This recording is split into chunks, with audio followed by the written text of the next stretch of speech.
we're going to talk about a few of the more advanced functions of our function generators. You should be familiar with the coarse and the fine frequency control knobs, and then we also, of course, have the selectors for the range that we can put that into. And for right now, let's put it down about the 300, 400 hertz level.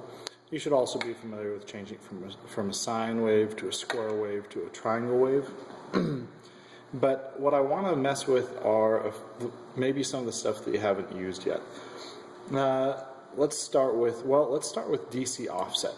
DC offset can either be on or off. You've probably always used it in the off position, but somebody may leave the DC offset in the on position.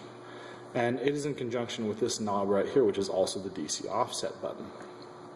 What the DC offset button does is it allows us to not just have an AC signal on our signal, but allows us to have an AC with a DC offset. And so if I could demonstrate this really quickly, what I'm going to do is I'm going to show we have a triangle wave. Let's switch that back to a sine wave on the scope.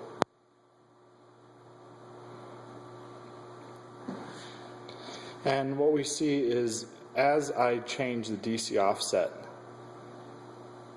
I can change the value for that scope signal up and down. Okay? There may be an issue with the scope later on, but you can see that I can do that. Now, once I turn the DC offset off, it goes back to 0 DC. Okay? The other one that I want to talk about on the signal generator is duty cycle. There's also one called 20 dB.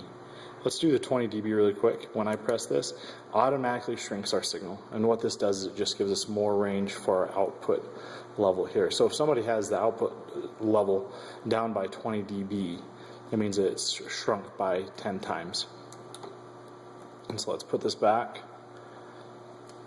All right, the other one I want to talk to, and it's going to be a lot easier if we look at the square wave. So we have a square wave waveform there.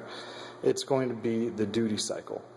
Now, as we're looking at right now, we have what's called a 50% duty cycle, or the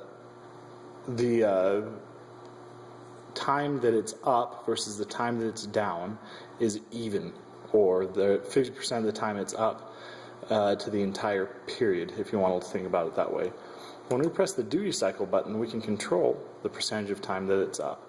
This one we can bring up to about a 90% duty cycle and down to about a 10% duty cycle. If you want anything more than that, you have to build your own signal generator.